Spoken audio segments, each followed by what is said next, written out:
pusong nananampalataya at mapayapa kay Kuya Jesus. Ang mabuting balita ng Panginoon ayon kay San Lucas.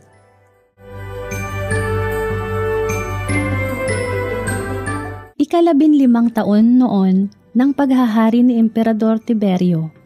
Si Poncio Pilato ang gobernador sa Judea, si Herodes ang tetrarka sa Galilea, at ang kapatid naman niyang si Felipe sa lupain ng Iturea at Traconite.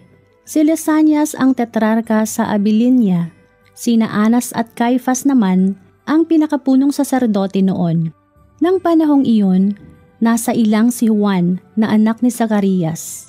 Dumating sa kanya ang salita ng Diyos, kaya't nilibot niya ang mga lupain sa magkabilang panig ng Hordan at nangaral, "Pagsisihan ninyo't talikdan ang inyong mga kasalanan at pabinyag kayo upang kayo'y patawarin ng Diyos," wika niya. Sa gayoy, natupad ang nasusulat sa aklat ni Propeta Isaías. Ito ang sabi ng isang sumisigaw sa ilang, "Ihanda ninyo ang daraanan ng Panginoon, tuwirin ninyo ang kanyang mga landas, tatambakan ang bawat lambak, at titibagin ang bawat burol at bundok. Tutuwirin ang daang liku-liko at papatagin ang daang baku-baku.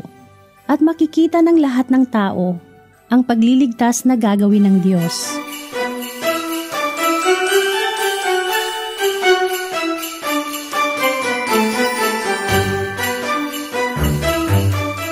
Nalalapit na ang Kapaskuhan, mga bata. Handa na ba kayo?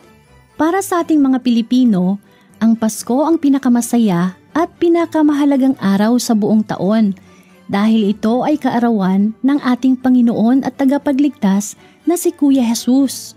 Kaya naman, Setyembre pa lang may mga panlabas na tanda na ng Kapaskuhan tayong nakikita at naririnig na natin sa mga radyo, telebisyon at maging sa mga malls ang mga awiting pamasko. May mga ginagawa ng paghahanda ang maraming tao tulad ng pamimili at pagbabalot ng mga ipanreregalo, bumibili ng mga bagong damit, may naglalagay ng mga parol, Christmas tree at Christmas decorations sa kani-kanilang bahay. Kayo naman, mga bata, paano nyo pinaghahandaan ang darating na Kapaskuhan? Sa Ebanghelyo ngayong linggo, narinig naman natin si Juan Bautista na nangaral at nagsasabing, "Ihanda ninyo ang daraanan ng Panginoon." Si Juan Bautista, mga bata, ay pinsan ni Kuya Jesus. Anak siya ni Zacarias at Elizabeth na pinsan ni Mama Mary. Habang ang maraming tao ay kumakain ng marami at masasarap na pagkain, nagsusuot ng magarbong kasuotan at nagpapakasaya, si Juan Bautista naman ay namuhay ng tahimik at simple sa disyerto. Pulot-pukyutan lamang ang kinakain at nagsusuot lamang ng balahibo ng kamelyo habang hinihintay niya ang pagdating ng Mesiyas o tagapagligtas na walang iba kundi si Kuya Jesus. Ngayong 2 linggo ng Adbyento, inaanyayahan tayo ni Juan Bautista, mga bata, na gayahin siya habang hinihintay natin ang pagdating ng Panginoon.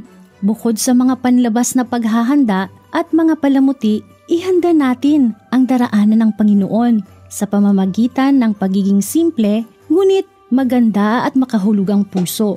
Kulang man sa material na yaman, ngunit mayaman naman sa kabanalan. Iyan ang kahulugan ng pananampalataya, mga bata, ang kilalanin at gawin ang kalooban ng Diyos. Si Kuya Jesus ang prinsipe ng kapayapaan, mga bata. Kapag mayroon tayong pusong nananampalataya, kumikilala sa kalooban ng Diyos at isinasabuhay ito, magkakaroon ng kapayapaan ng ating puso at kalooban. At ito ang kahulugan ng 2 kandila ng Adbyento na sinisindihan natin sa ating mga Advent wreath. Paalala ito sa atin na ang pinakamahalagang paghahanda sa darating na Kapaskuhan ay ang pusong nananampalataya para sa pagdating ng Panginoon. Upang sa kanyang pagdating, matagpuan niya itong handa, malinis at walang kapintasan.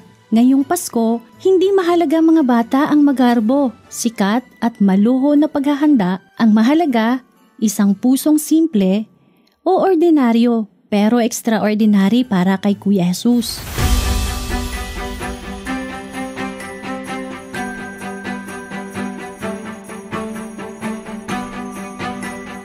Paano tayo magkakaroon ng pusong simple pero extraordinary para kay Kuya Jesus.